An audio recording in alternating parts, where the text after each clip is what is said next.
दोस्तों, किसी के भी मन की बातें जानने के लिए 3 तरीके होते हैं, लेकिन इन तरीकों को समझना अति आवश्यक है। यदि आप इन 3 तरीकों को समझ लेते हैं, तो आप किसी के भी मन की बातें बड़ी ही आसानी से जान सकते हैं, समझ सकते हैं।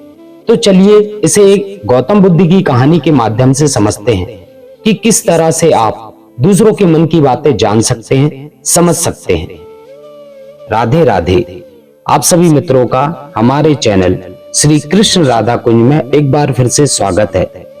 मित्रों, वीडियो शुरू करने से पहले आपसे निवेदन है कि जिन मित्रों ने हमारे चैनल को अभी तक सब्सक्राइब नहीं किया है, वो जरूर सब्सक्राइब कर लें। बहुत समय पहले की बात है, एक छोटा सा गांव था।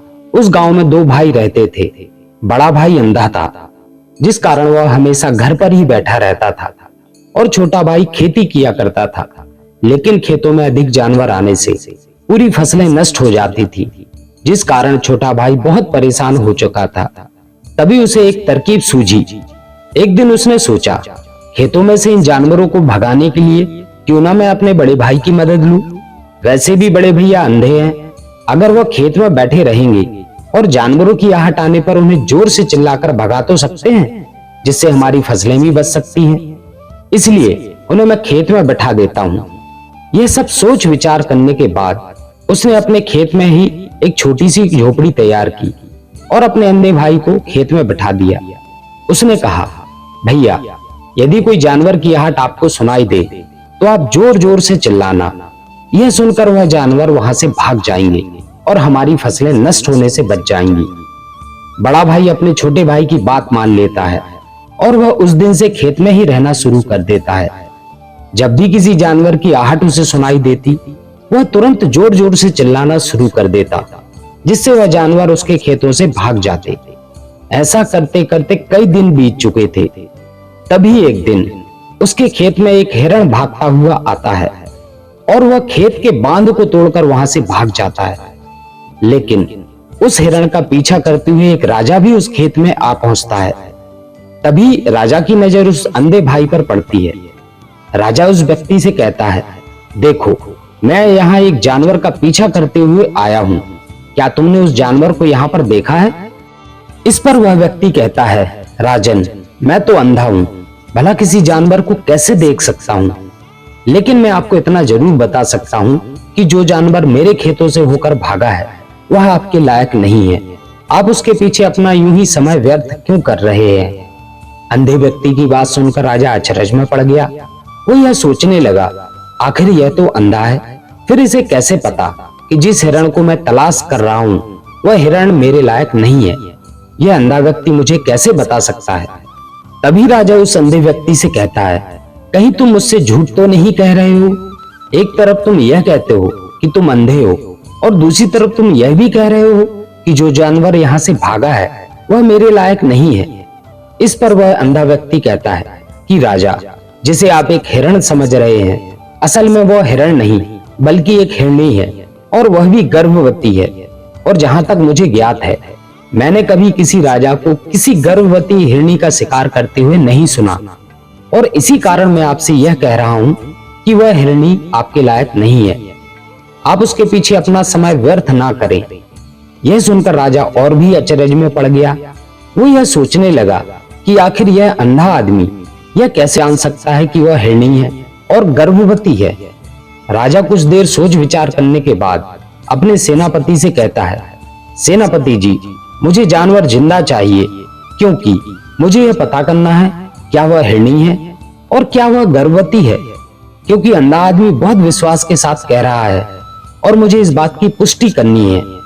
यदि वो हिरणी हुई और गर्भवती हुई तो यह हमारे शिकार के लायक नहीं है, क्योंकि हम तो एक हिरण का पीछा कर रहे थे। इसलिए जाओ और पता करो कि क्या वह हिरणी है। सेनापति राजा से आज्ञा लेकर आगे की ओर बढ़ चलता है, और कुछ देर बाद जब वह वापस लौटकर आता है तो राजा से कहता है कि हे राजन, इस अंधे व्यक्ति ने जो भी बातें कही हैं वह बिल्कुल सही है। वह हिरणी ही है और वह गर्भवती भी है। यह सुनकर राजा और आश्चर्यचकित हो जाता है। उसे समझ नहीं आ रहा था कि आखिर अंधा आदमी कैसे पता कर सकता है कि वह जानवर हिरनी है और वह भी गर्भवती है। भला एक अंधा आदमी कैसे देख सकता है? यह कैसे जान सकता है? आखिर से ये कैसे पता चला? ऐसे कई सारे प्रश्न अब राजा के मन में उमड़ने लगे। अब राजा ने यह ठान लिया था कि मुझे इस बात की तह तक पहुंचना है कि आखिर यह अंधा व्यक्ति कैसे जान सकता है कि वह जानवर एक हिरनी है। यह सोचकर राजा उस अंधे व्यक्ति के पास जाता है और उस अंधे आदमी से कहता है, मैं यह तो नहीं जानता कि तुम सचमुच अंधे हो या नहीं, लेकिन मैं तुमसे एक बात जानने आया हूं। क्या तुम मेरे प्रश्न का सही सही जवाब दोगे? इस पर अंधा व्यक्ति कहता है कि हे राजन, आप जो कुछ पूछना चाहते हैं मुझसे पूछ सकते हैं, मैं आपको बिल्कुल सच सच जवाब दूंगा। इस पर राजा कहता है, देखो, एक तो तुम कहते हो कि तुम अंधे हो और दूसरी तरफ तुमने यह बता दिया कि जिस जानवर का मैं पीछा कर रहा हूं वह एक हिरनी है, और तो और वह गर्भवती भी है। आखिर तुम्हें यह कैसे पता चला? तुम्हारे खेत में और भी तो जानवर आते होंगे, और भी तो जानवर यहां से गुजरते होंगे, फिर तुमने यह कैसे अंदाजा लगाया? तभी वह अंधा व्यक्ति राजा से कहता है कि हे राजन, आप जिस हिरनी का पीछा कर रहे थे वही हिरनी जब मेरे खेत में आई, उसकी रफ्तार और उसके भागने की आहट से मुझे यह एहसास हो चुका था कि यह एक हिरनी है। और मेरे खेत की जो बांध है वह बहुत छोटी है, जिसकी ऊंचाई ज्यादा नहीं है। यदि कोई हिरण होता तो उस बांध को बड़ी ही आसानी से लांघ जाता, लेकिन वह हिरनी इस बांध को तोड़कर भागी है, और यदि वह इस बांध को छलांग लगाकर पार करने का प्रयास करती तो उससे इसके बच्चे को खतरा होता। इसी बात से मैंने यह पता लगा लिया कि वह गर्भवती है। इस कारण वह ज्यादा ऊंची छलांग ना लगाकर मेरे खेत की बांध को तोड़ते हुए भाग गई। इस पर राजा के मन में एक और प्रश्न उठा। राजा ने कहा, किंतु तुम्हें कैसे पता चला कि वह हिरनी ही है? और भी तो कोई जानवर यहाँ पर आ सकता है। इस पर वह अंधा व्यक्ति कहता है, हे राजन, मैं पूरा दिन सुबह शाम यहीं पर बैठा रहता हूँ और मेरी सुनने की शक्ति बहुत तेज है। मैं यह भांप जाता हूँ कि कौन सा जानवर मेरे खेत में आया है, और उसी के आधार पर मैं जोर जोर से चिल्लाता हूँ ताकि वह मेरे खेत से भाग जाए और मेरे खेत की फसलों को नष्ट ना कर पाए। राजा उस अंधे व्यक्ति का जवाब सुनकर पूरी तरह से संतुष्ट हो चुका था। वह मन ही मन सोच रहा था कि आदमी भले ही अंधा हो, लेकिन यह तो बड़ा ज्ञानी मालूम पड़ता है। इस आदमी से कुछ ना कुछ काम तो निकलवाना ही चाहिए। यह विचार लिए हुए राजा वहां से वापस अपने महल की ओर लौट आता है। राजा महल में पहुंचते ही उस अंधे व्यक्ति को बुलवाता है और उससे कहता है, आप तो बड़े ज्ञानी व्यक्ति हैं, आपको किसी भी बात का पता बड़ी आसानी से चल जाता है।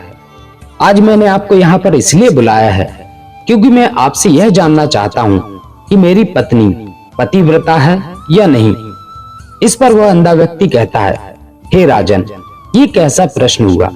इस पर राजा कहता है, मैंने आपसे बिल्कुल उचित प्रश्न किया है, मुझे इस प्रश्न का उत्तर दीजिए। इस पर वह अंधा व्यक्ति कहता है, हे राजन, यह सारी बातें जाने दीजिए। आपकी शादी को कितने साल बीत चुके हैं और अब आप यह बात क्यों जानना चाहते हैं? आपके मन में ऐसा प्रश्न क्यों उठ रहे हैं?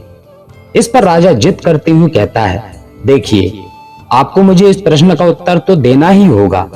यदि आप मुझे इस प्रश्न का उत्तर नहीं दोगे तो मैं आपको मृत्यु दंड दूंगा। राजा के मुख से यह बात सुनकर वह अंधा व्यक्ति कहता है कि हे राजन, यदि आप इस प्रश्न का उत्तर चाहते हैं तो उसके लिए आपको मेरा एक काम करना होगा। राजा कहता है, बोलो, मुझे क्या काम करना होगा? इस पर वह व्यक्ति कहता है, इसके लिए आपकी पत्नी को मेरे साथ एक कमरे में अकेला छोड़ना होगा। उस अंधे व्यक्ति की यह बात सुनकर राजा पहले तो बहुत क्रोधित हो जाता है, लेकिन फिर कुछ सोच विचार करने के बाद वह उस व्यक्ति की बात मान लेता है और अपने सेनापति को आदेश देता है, सेनापति जी, इस व्यक्ति को और मेरी पत्नी को एक कमरे में कुछ देर के लिए अकेला छोड़ दें। सेनापति बिल्कुल वैसा ही करता है। अब राजा की पत्नी और अंधा आदमी एक कमरे में बंद हो चुके होते हैं। तभी वह अंधा आदमी राजा की पत्नी से कहता है, मुझे आपको छूना है। इस बात पर रानी अत्यधिक क्रोधित हो जाती है और उस आदमी को वह पकड़ पकड़ कर पीटने लगती है, कभी हाथों से तो कभी लातों से तो कभी पटक पटक कर। इस तरह से उन्होंने उस आदमी की खूब पिटाई की। उसके बाद किसी तरह से वह अंधा आदमी अपनी जान बचाकर वहां से भाग निकलता है और वह राजा के पास पहुंचता है और राजा से कहता है, हे राजन, आपकी पत्नी पतिव्रता नहीं है। यह बात सुनकर राजा अत्यधिक क्रोधित हो उठता है और राजा अपनी तलवार निकालकर सीधा अपनी पत्नी की ओर जाता है और क्रोधित होकर वह अपनी रानी पत्नी से कहता है, रानी जी, आज मैं जो भी सवाल आपसे करने वाला हूं उसका मुझे सच सच जवाब दीजिएगा, और यदि आपने एक शब्द भी झूठ कहा तो मैं आपका अभी के अभी सर धड़ से अलग कर दूंगा। तभी आगे वह राजा कहता है, मुझे बताइए, क्या आप पतिव्रता हैं या नहीं? इस पर रानी कहती है, राजन, आप भले ही मुझे जान से मरवा दीजिए, लेकिन मैं पतिव्रता नहीं हूं। यह बात राजा सुनकर बहुत खुश हुआ, क्योंकि अंधे आदमी ने जो भी कहा था वह बिल्कुल सच था। यह बात सुनकर राजा तुरंत ही आदमी के पास पहुंचता है और आकर उस अंधे आदमी से कहता है, तुम्हें कैसे पता चला कि मेरी पत्नी पतिव्रता नहीं है? इस पर वह अंधा आदमी कहता है कि हे राजन, सीधी सी बात है, मैंने तो आपकी पत्नी से बस इतना कहा था कि मुझे आपको छूना है, और इस बात पर इतना क्रोधित हो उठी कि उन्होंने गुस्से में आकर मुझे लात घूंसों से पीटना शुरू कर दिया। और भला कोई औरत किसी और मर्द को कैसे छू सकती है? लेकिन उन्होंने न आव देखा न ताव, बस लात घूंसे मुझ पर बरसाने शुरू कर दिए। वह भी तो एक तरह से छूना ही हुआ। और एक पतिव्रता नारी कभी भी पराये मर्द को नहीं छूती। जब मैंने उनसे छूने के लिए कहा था तो उस वक्त वह मुझे मना कर सकती थी, लेकिन उन्होंने मुझे पीटना शुरू कर दिया और देखते ही देखते उन्होंने मेरे पूरे शरीर को छू लिया। अब आप ही बताइए, ऐसी स्त्री भला पतिव्रता कैसे हो सकती है? इस पर राजा कहता है, तुम तो बड़े ज्ञानी मालूम पड़ते हो। अच्छा ठीक है, चलो मेरे एक प्रश्न का और जवाब दो। यदि तुमने मुझे इस प्रश्न का सही सही जवाब दे दिया तो मैं तुम्हें यहाँ से जाने दूंगा। आगे राजा उस अंधे आदमी से कहता है कि मुझे तुम यह बताओ, क्या मैं सच में अपने पिताजी का ही बेटा हूं या फिर किसी और का? इस पर वह अंधा व्यक्ति कहता है, हे राजन, इस बात से आपका क्या लेना देना? आप किसी की भी औलाद हो, आखिर आप हैं तो इस राज्य के राजा, इसलिए इस प्रश्न को जाने दीजिए। लेकिन राजा कहता है, नहीं, मुझे इस प्रश्न का सही सही जवाब चाहिए, अन्यथा यह प्रश्न मुझे हमेशा परेशान करता रहेगा, इसलिए इसका सही सही जवाब जानना चाहता हूँ। यदि तुम इसका सही सही जवाब दे देते हो तो तुम यहाँ से जा सकते हो, मैं तुम्हें नहीं रोकूंगा। अंधा व्यक्ति कहता है, हे राजन, इसके लिए तो मुझे आपकी माँ के पास भी जाने की जरूरत नहीं। मैं आपको अभी के अभी बता सकता हूँ कि आप किसकी औलाद हैं, लेकिन उससे पहले मैं चाहता हूँ कि आप मुझसे एक वादा करें कि आप मुझ पर क्रोध नहीं करेंगे। राजा ने कहा, मैं तुमसे वादा करता हूँ, मैं तुम पे क्रोध नहीं करूंगा।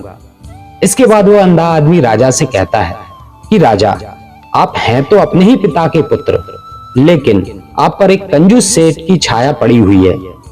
यह सुन राजा बहुत क्रोधित हो उठा और वह तुरंत तलवार निकालकर अपनी माँ के पास जा पहुंचा। वह वहां पर पहुंचने के बाद अपनी माँ से कहता है, माँ, मुझे सच सच बताइए, क्या मैं अपने ही पिता का पुत्र हूँ या नहीं? यदि आपने मुझे सच सच नहीं बताया तो मैं यहीं पर अपने प्राण त्याग दूंगा। मुझे बताइए, क्या सच है? इस पर उस राजा की माँ कहती है, बेटा, तू है तो अपने ही पिता का पुत्र, लेकिन तुम्हारे ऊपर एक कंजूस सेठ की छाया पड़ी हुई है। जब मैं एक बार नहाने के बाद अपना मुंह आईने में देख रही थी, तभी उस कांच के पीछे मुझे कंजूस सेठ नजर आता है और उसी की छाया तुम पर पड़ चुकी है। यह सुन राजा बहुत खुश हो जाता है और वह तुरंत दौड़ा दौड़ा वापस उस अंधे आदमी के पास पहुंचता है और उस अंधे आदमी से कहता है, तुम्हें यह कैसे पता चला कि मुझ पर एक कंजूस सेठ की छाया पड़ी हुई है? इस पर वह अंधा आदमी कहता है, हे राजन, आपने मुझसे कई सारे सवाल पूछे जिसका जवाब मैंने आपको सही सही दिया। यदि कोई और राजा होता तो मुझे इसके बदले ढेरों इनाम मिल चुके होते। अब तक आपने एक फूटी कौड़ी भी नहीं दी। इसी बात से मैंने जान लिया कि आप बहुत कंजूस हो।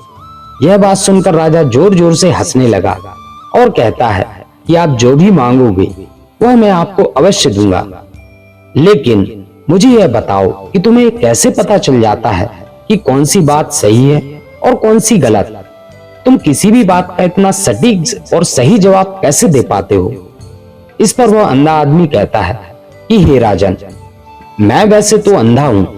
यदि मेरी आंखें होती तो मैं किसी के भी मन की बात बड़ी सरलता से जान लेता। मन की एक भाषा होती है और यह भाषा मनुष्य के शरीर के व्यवहार के रूप में देखी जा सकती है। उसकी आंखों से, उसके होठों से, उसके काम करने के तरीके से, उसकी क्रियाओं से पता किया जा सकता है कि उसके मन में क्या चल रहा है। उसके आधार पर हम किसी के भी मन की बातें जान सकते हैं। लेकिन मैं तो अंधा हूं, मैं देख नहीं सकता, इसलिए मैं क्रियाओं को देखता हूं। यदि कोई बात जाननी हो तो अगले आदमी को कुछ काम देना पड़ता है, जिस पर वह व्यक्ति किस प्रकार से काम करता है, किस तरीके से इस काम को करता है, इसके आधार पर ही मैं पता कर पाता हूं कि उसके मन में क्या चल रहा है। तभी वह राजा कहता है, तो क्या इसका अर्थ यह हुआ कि मैं भी किसी के मन की बातें जान सकता हूं? इस पर वह अंधा आदमी कहता है, अवश्य, आप भी किसी व्यक्ति के मन की बातें जान सकते हैं, किंतु उसके पहले आपको अपने ऊपर काम करना होगा। और वह काम है अपने मन को शांत करना, अपने मन को वर्तमान में लाना, जिसके लिए मैं आज आपको 3 तरीके बताने वाला हूं। और ये तीनों ही तरीके बड़े ही आसान और सरल हैं। किंतु हे राजन, उससे पहले आपको एक काम करना होगा, अपने मन को एकाग्र करना होगा। जब हम अपने मन को एकाग्र करते हैं, अपने मन को वर्तमान में लाते हैं, तो हम दूसरों के मन की बात जान सकते हैं, क्योंकि वह आदमी अभी भी अपने मन में वर्तमान में ही सोच रहा है और हमें भी अपने मन को वर्तमान में ही लाना होगा, तभी हम उसके मन की बातें जान सकते हैं। यदि हम अतीत में हुई घटनाओं के बारे में सोच रहे हैं और अगला आदमी वर्तमान में सोच रहा है, वर्तमान में अपने मन की बातें कर रहा है, वह हम कैसे जान पाएंगे? क्योंकि हम तो अतीत की घटनाओं में डूबे हुए हैं। इसलिए किसी के भी मन की बात जानने के लिए सबसे पहले हमें अपने मन को एकाग्र करना होगा, उसे वर्तमान में लाना होगा। आगे वह व्यक्ति राजा से कहता है, हे राजन, जो 3 तरीके मैं आपको बताने वाला हूं, इन 3 तरीकों से बड़ी ही आसानी से किसी के भी मन की बातें आप जान सकते हैं। उसके बाद वह अंधा आदमी राजा से कहता है कि हे राजन, जो सबसे पहला तरीका है वह है आंखों पर ध्यान देना।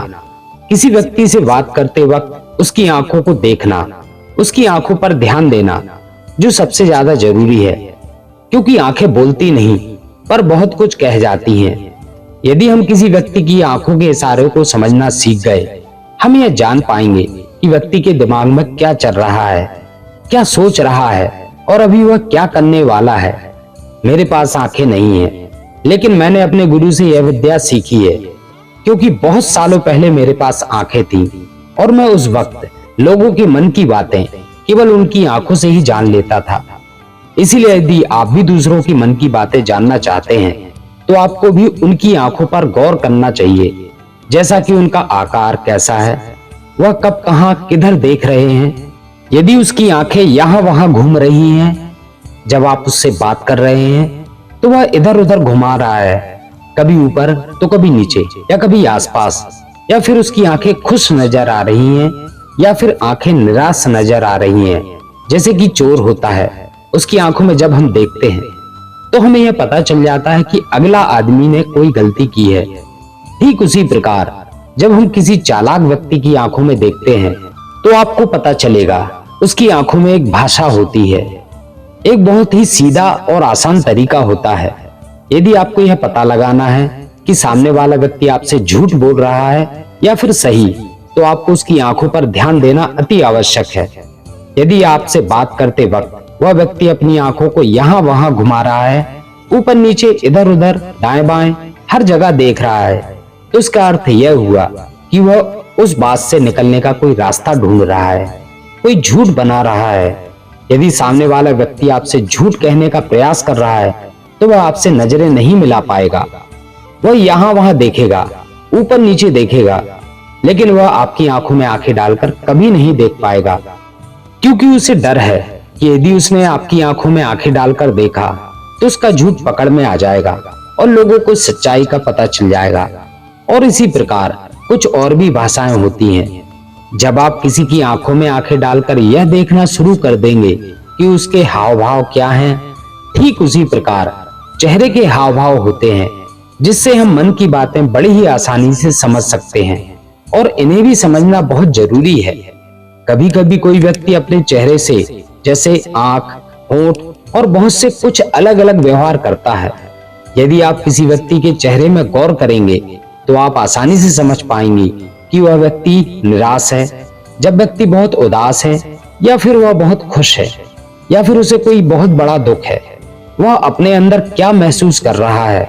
यह सारी बातें हम उसके चेहरे के हाव भाव से पता कर सकते हैं।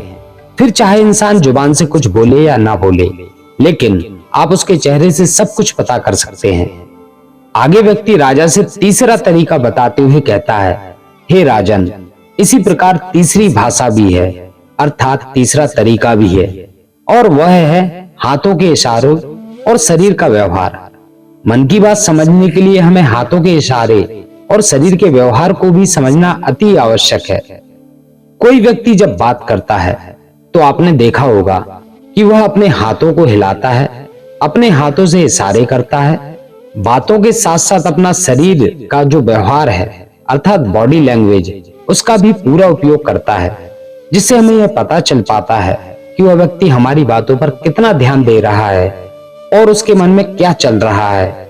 शरीर के व्यवहार को देखने के लिए उसके हाथ मटकाने, शरीर मटकाने और चेहरे पर बार बार हाथ लगाने, हाथों का एक दूसरे से मसलना, ऐसी बहुत सी क्रियाएं हैं, उस पर हमें ध्यान देना अति आवश्यक है। मन की बात को समझने के लिए हमें शरीर के व्यवहार को भी समझना पड़ता है। यदि हम सही तरीके से ध्यान देकर इन तीन तरीकों को अच्छे से समझ लेते हैं तो हम बहुत जल्द ही किसी भी व्यक्ति के मन की बातें बड़ी ही सरलता और सहजता से जान सकते हैं। इसलिए यदि आपको किसी के मन की बातें जाननी है तो आपको उसकी आंखों पर, उसके चेहरे पर, उसके शरीर के हाव भाव को, उसके हाथों को ध्यानपूर्वक देखना और समझना होगा, जिससे आप यह समझ पाएंगे कि आखिरकार उसके मन में क्या चल रहा है और वह क्या सोच रहा है। लेकिन उससे पहले आपको अपने मन को एकाग्र करना होगा, शांत करना होगा और अपने मन को वर्तमान में लाना होगा। तभी आप उस व्यक्ति की इन सभी क्रियाओं को ध्यान दे पाएंगे, समझ पाएंगे। अन्यथा यदि आप अतीत की घटनाओं में व्यस्त हैं, भविष्य की योजनाओं में व्यस्त हैं, तो आप उस व्यक्ति के हाव भाव पर कभी ध्यान ही नहीं देंगे और ना ही आप कभी यह समझ पाएंगे कि आखिर उस व्यक्ति के मन में क्या चल रहा है, वो क्या सोच रहा है। आपने देखा होगा कि ऐसे कई बड़े संत महात्मा हैं जो बड़ी ही शांति से आपको देखते हैं और आपको देखकर ही यह बतला देते हैं कि आपके मन में क्या चल रहा है, आप उनसे क्या जानने आए हैं। और इसका सबसे बड़ा प्रमुख कारण यही है कि वह आपको पढ़ सकते हैं, आपको समझ सकते हैं, आपकी मन की बातें जान सकते हैं, क्योंकि उनका मन एकाग्र है, शांत है। और यही कारण है कि वह आपके मन की बातें बड़ी ही सरलता से समझ जाते हैं। तो मित्रों, यदि आप भी किसी के मन की बात जानना चाहते हैं तो सबसे पहले आपको अपने मन को एकाग्र करना होगा, शांत करना होगा। उसके बाद आप इन तीन तरीकों को अपनाकर किसी भी व्यक्ति के मन की बात आसानी से जान सकते हैं। मित्रों, यदि आपने इस कहानी को पूरा सुना है तो आपसे एक छोटा सा अनुरोध करना चाहता हूं।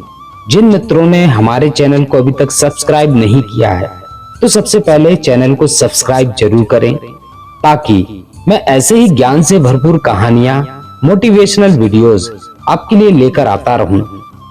मिलते हैं मित्रों नए वीडियो के साथ, तब तक के लिए आपको मेरा राधे राधे।